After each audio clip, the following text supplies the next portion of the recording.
mais uma questão. Abelardo é magistrado vinculado ao Tribunal de Justiça do Estado K e requer licença para tratamento de questões particulares, pelo prazo de 3 anos, o que foi deferido.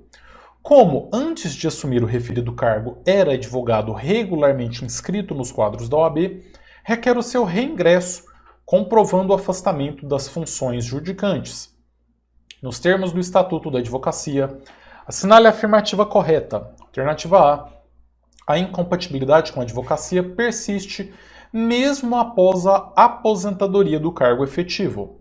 B. O afastamento temporário do cargo que gera incompatibilidade permite a inscrição provisória. Alternativa C. A incompatibilidade permanece mesmo que ocorra o afastamento temporário do cargo. E a alternativa D. O afastamento do cargo incompatível permite a inscrição após um período de 3 anos. Olha só, o que essa questão quer saber? O Abelardo é juiz, ele é magistrado. Ele tirou uma licença temporária de 3 anos. Então a licença dele é temporária. Depois de 3 anos ele vai voltar a ser magistrado. E só por esse motivo a gente já tem que na hora da prova parar e pensar. Faz sentido isso? Vamos imaginar que loucura. O cara é juiz. Ele pega uma licença de 3 anos. Aí ele advoga. Como advogado, ele protocola um processo. Aí quando ele volta à magistratura, ele vai julgar o próprio processo. Não seria um negócio estranho? Tá bom. Ele pode advogar nesse período de 3 anos que ele está afastado ou não? E aí vamos tentar pesquisar isso aqui.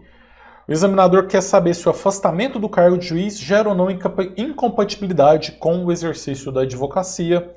Vamos fazer uma pesquisa aqui para tentar encontrar alguma coisa sobre incompatibilidade. Pessoal, tem um capítulo que fala de incompatibilidades, não tem? Vamos dar uma pesquisada? Olha só. Aqui no Estatuto da Advocacia, quando a gente continua, aqui fala da inscrição, da sociedade de advogados, do advogado empregado, dos honorários, das incompatibilidades e impedimentos. Então, olha só, a gente tem aqui alguns artigos. Vou levantar aqui para ficar mais fácil. A incompatibilidade determina a proibição total e o impedimento a proibição parcial do exercício da advocacia. E o artigo 28, a advocacia é incompatível, mesmo em causa própria, com as seguintes atividades. E ele vem trazendo aqui algumas situações, né? Olha o 2. Membros de órgãos do Poder Judiciário, do Ministério Público, dos tribunais, conselhos de contas dos juizados especiais, da Justiça de Paz, juízes classistas, bem como todos os que exerçam função de julgamento em órgãos de deliberação coletiva da administração pública direta ou indireta. Então a gente já sabe que juiz não pode advogar, por ser membro do Poder Judiciário. E aí a gente continua dando uma lida aqui. Olha só o parágrafo 1º. A incompatibilidade permanece mesmo que o ocupante do cargo ou função deixe de exercê-lo temporariamente. Temporariamente, ok? Beleza, então com isso a gente já também consegue encontrar a resposta para essa questão. Porque olha só, eu transcrevi aqui. Então a gente já sabe que o magistrado que pegou uma licença temporária aí de 3 anos, ele não pode advogar. É o que fala o artigo 28, parágrafo 1º do Estatuto da Advocacia. Vamos ver nas alternativas como que isso aqui foi tratado. Aqui a alternativa A é bem interessante porque ela fala o seguinte: a incompatibilidade com a advocacia persiste mesmo após a aposentadoria do cargo efetivo. E aqui tem inclusive um outro fundamento, né? Olha só, após a aposentadoria do juiz não tem mais impedimento. Só que essa questão não estava falando de aposentadoria, estava falando de uma licença temporária. E esse negócio de 3 anos aqui, ele confunde a gente, porque existe uma vedação que o juiz, quando ele se aposenta, durante 3 anos ele não pode advogar naquele juízo que ele era juiz, ou naquele tribunal que ele era desembargador, tá? Fora isso, então ele tem que esperar esse prazo de 3 anos depois da aposentadoria. Mas não é o caso aqui do enunciado que está falando sobre a licença temporária. Beleza, a alternativa B também está incorreta, porque fala que a incompatibilidade ela persiste. E a alternativa C é a correta, a incompatibilidade permanece, mesmo que ocorra o afastamento temporário do cargo, ok? O advogado Felipe, em razão da sua notoriedade na atuação em defesa das minorias, foi procurado por representantes de certa pessoa jurídica X que solicitaram sua atuação pro bono em favor da referida pessoa jurídica em determinados processos judiciais. De acordo com o Código de Ética, assinale a opção que apresenta a resposta que se deve ser dada por Felipe a tal consulta. Alternativa A. É vedada a atuação pro bono. Aqui eu já coloquei as alternativas aqui antes da gente ver a resposta, mas tudo bem. É vedada a atuação pro bono em favor de pessoas jurídicas, embora seja possível a defesa das pessoas físicas que sejam destinatárias das suas atividades, desde que essas não disponham de recurso para a contratação de profissional. Tá? Aqui o spoiler é incorreta, porque não é vedada a atuação. É autorizada a atuação pro bono em favor de pessoas jurídicas, desde que consideradas instituições sociais e que não se destinem a fins econômicos, e aos seus assistidos sempre que os beneficiários não dispuserem de recurso para a contratação de profissional. Correta, essa é a alternativa correta, daqui a pouquinho a gente vai entender o porquê. Vamos só ler as outras? É autorizada a atuação pro bono em favor de pessoas jurídicas, mesmo que destinada a fins econômicos, desde que a atividade advocatícia atenda aos motivos considerados socialmente relevantes, independentemente da existência de recurso para a contratação do profissional. Não é autorizada.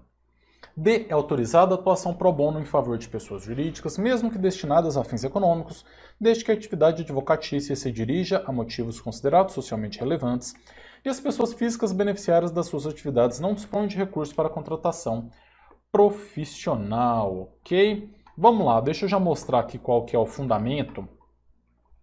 Artigo 30 do Código de Ética, ele fala o seguinte, ele é longo, é extenso, mas vamos dar uma lida nele aqui para a gente entender.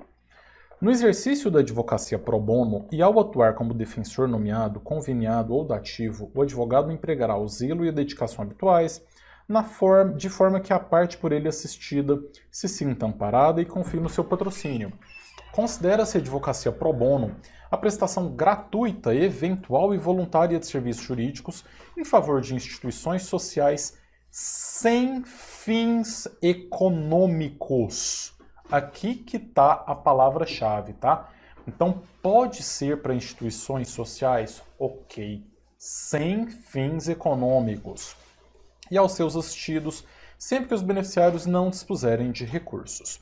A advocacia pro bono pode ser exercida em favor de pessoas naturais que igualmente não dispuserem de recursos para contratar advogado. A advocacia pro bono não pode ser utilizada para fins políticos partidários, ou beneficiar instituições que visem esses objetivos, ou como instrumento de publicidade para a captação de clientela. Então, por isso, olha só, a alternativa A está incorreta porque fala que é vedado em favor de pessoa jurídica. Não é vedado. Pode, só que não pode ser pessoa jurídica que destinem a atividade econômica, né? A fins econômicos. A alternativa B, perfeita, ela é uma cópia do artigo, né, que fala que não se destinem a fins econômicos, então por isso que ela está correta. Aqui fala que é possível mesmo que são destinadas a fins econômicos, a gente já viu que não pode, e a alternativa D, mesmo que destinada a fins econômicos, também não pode. Então, basicamente, uma palavrinha, né? Essa palavrinha dos fins econômicos, se você soubesse ela, você já conseguiria responder essa questão. Não é uma questão tão complexa. Jean, embora não tenha prestado concurso público, está exercendo transitoriamente e sem receber qualquer remuneração uma função pública. Em razão do exercício dessa função pública, Jean aceita a promessa de José, particular, de lhe pagar R$500 em troca de um auxílio relacionado ao exercício dessa função. Ocorre que, apesar do auxílio, José não fez a transferência do valor prometido. Os fatos são descobertos pelo superior hierárquico de Jean, que o indaga sobre o ocorrido. Na ocasião, Jean confirma o acontecido, mas esclarece que não acreditava estar causando prejuízo para a administração pública. Em seguida, preocupado com as consequências jurídicas de seus atos, Jean procura seu advogado em busca de assegurar que sua conduta foi legítima. Aí a gente tem que tomar alguns cuidados. A primeira dúvida é: Jean, ele é considerado funcionário público para os crimes que são praticados por funcionários públicos ou não? Porque ele não prestou concurso público, mas ele está exercendo transitoriamente e sem remuneração uma função pública. E outra coisa, o Jean aceitou uma promessa do José. O José fez uma promessa de pagar para ele R$500, mas não pagou. O fato de ter prometido pagar para ele, mas não ter pago, isso faz com que o crime de corrupção tenha sido praticado ou não? Comenta aí, o que você acha? Então esse é um cuidado que a gente precisa ter, tá? Vamos lá, vamos analisar primeiro aqui se o Jean é considerado ou não funcionário público, porque muita gente confunde. Tem muita gente que acha que para ser considerado funcionário público para os crimes cometidos pelos funcionários públicos, tem que prestar concurso público e ganhar salário. Não. Olha só o que diz o artigo 327 do Código Penal. Considera-se funcionário público para os efeitos penais quem, embora transitoriamente ou sem remuneração, exerce cargo, emprego ou função pública. Então, pouco importa se é concursado ou não, pode ser temporário, não tem problema nenhum, e se tem remuneração ou se é voluntário. Pouco importa, é considerado funcionário público para os fins do Código Penal, do direito penal. E aqui está o pulo do gato em relação ao crime de corrupção passiva, né? Artigo 317. Solicitar ou receber para si ou para outrem, direto ou indiretamente, ainda que fora da função ou antes de assumi-la, mas em razão dela vantagem indevida, ou aceitar promessa de tal vantagem. Aqui no caso, Jean ele não solicitou, mas ele aceitou a promessa dessa vantagem, tá? E aí é onde a gente às vezes confunde também o que é corrupção ativa e corrupção passiva, né? O funcionário público ele comete corrupção passiva, né? Ele recebe a promessa da vantagem. Então não precisa ter recebido o dinheiro, tá? A gente vê muito isso aí na política. Fala, teve uma promessa de corrupção, mas a corrupção não foi efetivada. Claro que foi. O simples fato de ter a promessa, de ter aceitado a promessa, já consumou o crime. Porque o crime é solicitar ou receber. Então não precisa receber. Só solicitar já tá já é fato gerador aqui do crime, já é o núcleo do tipo do crime. Ou então aceitar a promessa, tá? Vamos lá. Alternativa A. Configura crime de corrupção passiva na sua modalidade tentada por se tratar de crime material, depende da vantagem obtida. Não tem modalidade tentada aqui. Não é modalidade tentada. Ok. É crime formal, tá bom? Então foi na modalidade consumada. Mais uma vez, o simples fato de aceitar a promessa, mesmo sem receber o dinheiro, já é considerado corrupção passiva. B. Não configura crime em razão de não receber remuneração pela prestação da função pública. Logo, não pode ser considerado funcionário público para efeitos penais, apesar do exercício da função transitória não afastar por si só tal conceito. Também não, a gente já viu aqui que o fato de não receber remuneração pouco importa para ser considerado funcionário público. C. Configura o crime de corrupção passiva, apesar da função ser apenas transitória, considera-se funcionário público para efeitos penais, tendo o delito consumado. Perfeito, é exatamente isso que a gente explicou aqui. Ele sim é considerado funcionário público, configurou o crime de corrupção passiva. Perfeito. Tá a explicação que depois eu vou compartilhar esse material também, tá?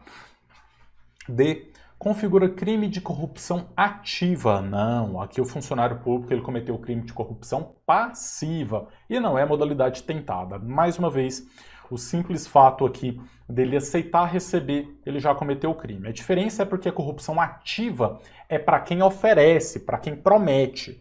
Então, às vezes, é algo que a gente também confunde, né? O funcionário público, ele recebe, ele aceita receber, corrupção passiva.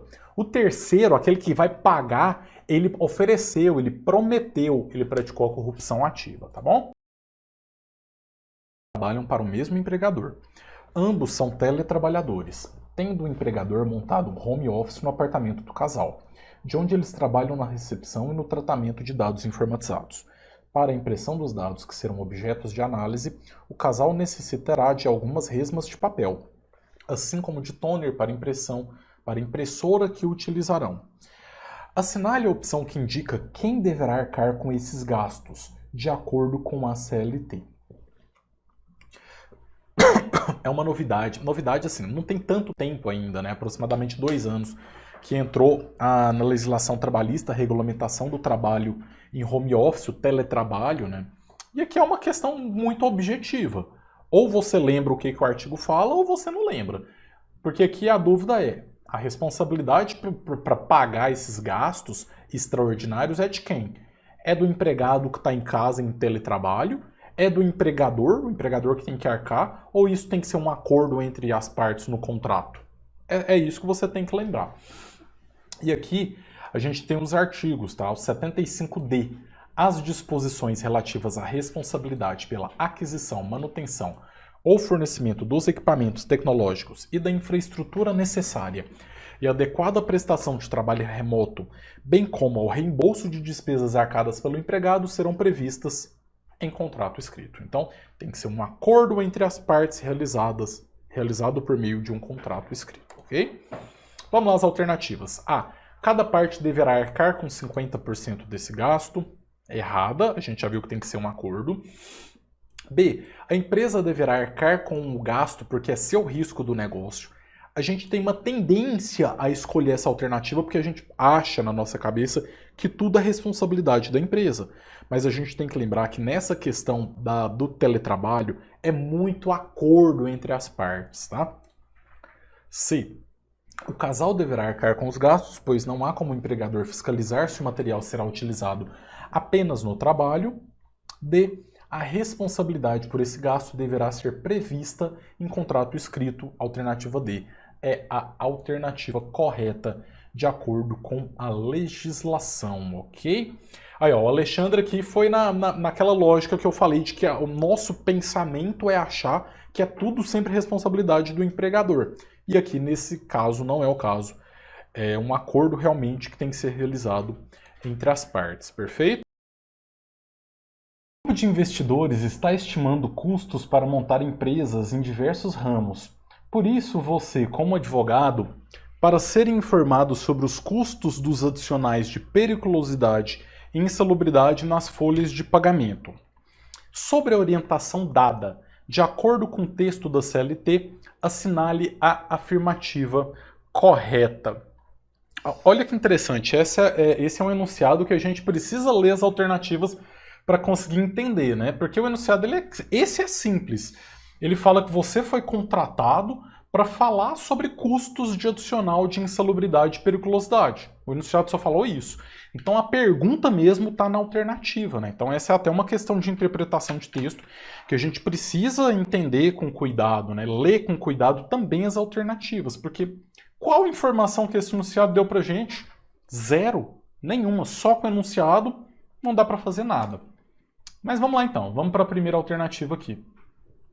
O adicional de insalubridade varia entre os graus mínimo, médio e máximo sobre o salário mínimo. O de periculosidade tem percentual fixo, 30% sobre o salário básico do empregado. Já está marcado como correto aqui porque tá bem. Essa é uma questão que eu considero bem tranquila, né, de direito do trabalho. Mas então vamos para as outras alternativas que são as corretas, que fica mais fácil de eu explicar o porquê que estão erradas, na verdade, né? Os adicionais de periculosidade e insalubridade variam entre os graus mínimo, médio e máximo, sendo respectivamente entre 10%, 20% e 30%. Está incorreto porque a periculosidade é um percentual fixo de 30%. Não existe periculosidade em grau mínimo, médio e máximo. E alguém já parou para pensar o porquê? Você já pensou por que insalubridade tem grau mínimo, médio e máximo? E por que periculosidade não tem? Alguém consegue me responder isso aí? Enquanto vocês vão respondendo aí, eu vou beber uma água, tá? Eu tenho que molhar a garganta.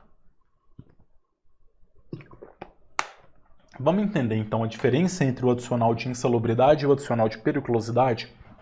O adicional de insalubridade, ele vai ser pago quando o empregado ele trabalha em alguma atividade que ele está exposto a algum tipo de condição que cause prejuízo à sua saúde.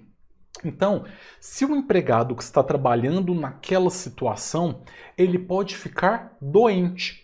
Por exemplo, se ele trabalha numa atividade que tem um ruído excessivo, ele pode ficar surdo.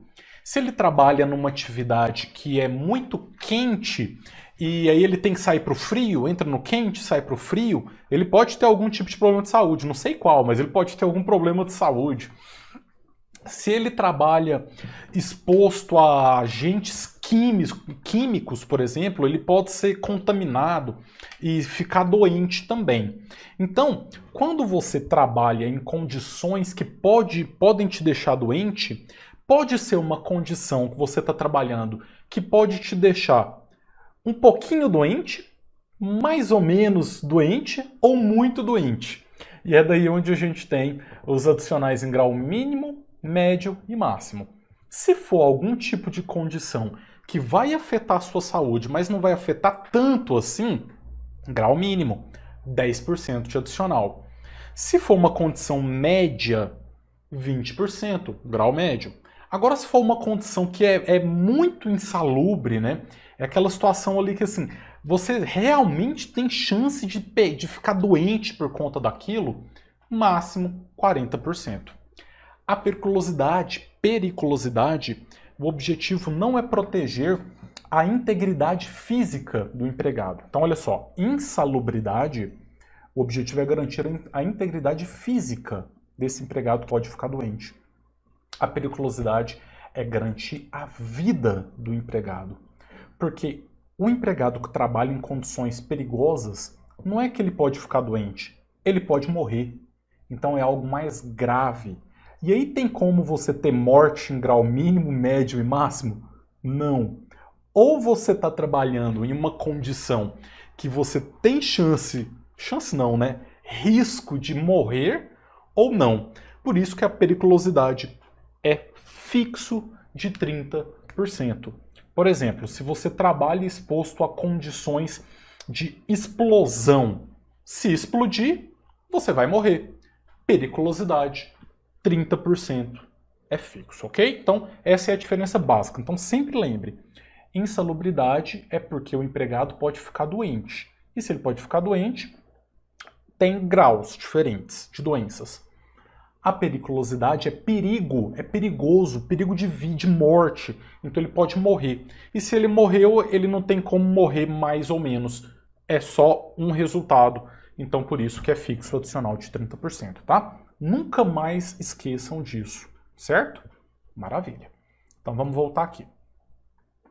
Alternativa C. As atividades com inflamáveis, explosivos e energia elétrica são consideradas as de maior risco, com adicional de 50%. Não, acabei de falar que a periculosidade não tem nenhum que é 50%.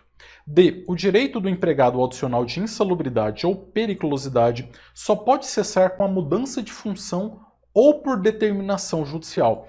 Essa aqui também é uma alternativa que é interessante, que eu preciso explicar um pouquinho para vocês, porque tanto a insalubridade quanto a periculosidade, eles são considerados salário-condição. O que é salário-condição? Só vai ser pago enquanto o empregado trabalhar naquela condição. Então, se hoje você atua numa função que aquela condição ali, aquele ambiente é um ambiente perigoso, você vai receber o adicional de periculosidade. Se no mês que vem o seu empregador falar, olha, a partir de amanhã você não vai mais trabalhar nesse local que é perigoso aqui, você vai trabalhar nesse outro local que não é perigoso.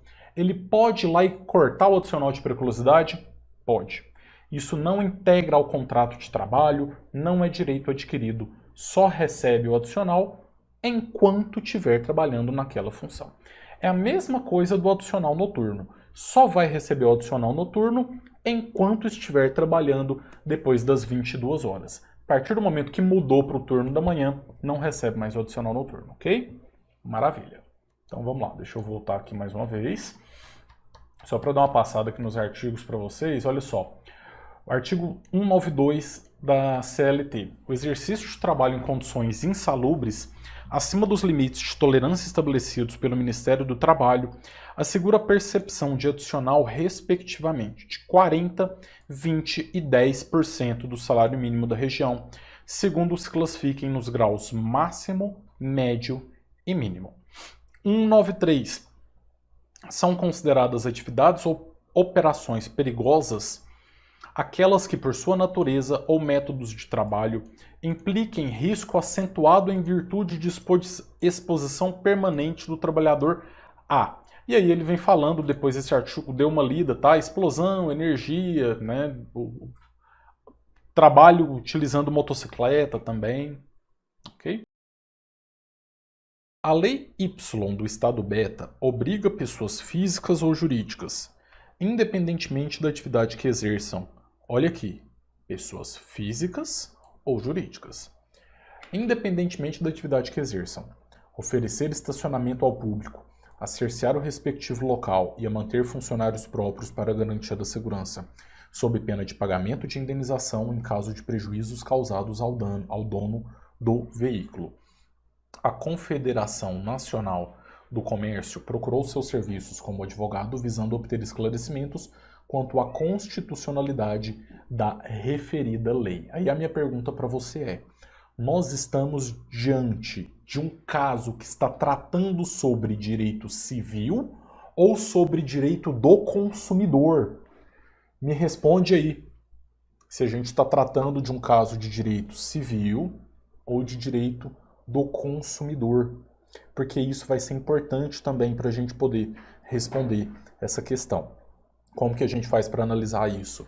Olha só, a lei do Estado obriga pessoas físicas ou jurídicas, independentemente da atividade que exerçam. E aí a gente tem que lembrar que consumidor é aquele que está previsto lá no Código de Defesa do Consumidor e tem que ter uma relação de consumo entre eles. Ou seja, alguma empresa oferecendo algum serviço ou algum produto. Agora, se a gente tem, por exemplo, advogado, eu, Almir, por exemplo, eu tenho um escritório aqui em Goiânia. Escritórios de advocacia não são considerados comércio, porque aqui é uma atividade intelectual que o profissional advogado está prestando. Mas o advogado é uma pessoa física e exerce uma atividade. Então, por isso aqui, essa questão não está falando de direito do consumidor, está falando de direito civil. Ok? Ficou claro? Maravilha.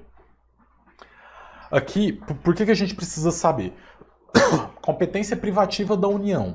É a União que pode legislar sobre direito civil, comercial, penal, processual, eleitoral e por aí vai. Compete à União, os Estados, Distrito Federal legislar concorrentemente sobre produção e consumo, além de uma outra série de questões aqui. Mas vamos lá então dar uma olhada aqui nas alternativas. A alternativa A é constitucional, pois não viola a competência privativa da União de legislar sobre qualquer matéria. Peraí, a União pode legislar sobre qualquer matéria? Não. Não é sobre qualquer matéria que a União pode legislar, não. É inconstitucional, pois, conforme a Constituição Federal, compete ao ente municipal legislar sobre direito do consumidor. Opa, peraí, não é isso que a gente viu também, não. Nesse caso, não está falando de direito do consumidor. C. Viola a competência privativa da União de legislar sobre matéria concernente ao direito civil. É uma questão de direito civil. Obrigar todo mundo a manter estacionamento. D. É constitucional, pois tratando a lei de temática afeta ao direito civil. A competência legislativa concorrente entre União e Estados permite que Beta legisle sobre a matéria, ok? Então, alternativa correta, alternativa C. Viola a competência privativa da União para legislar sobre matéria concernente ao direito civil, ok?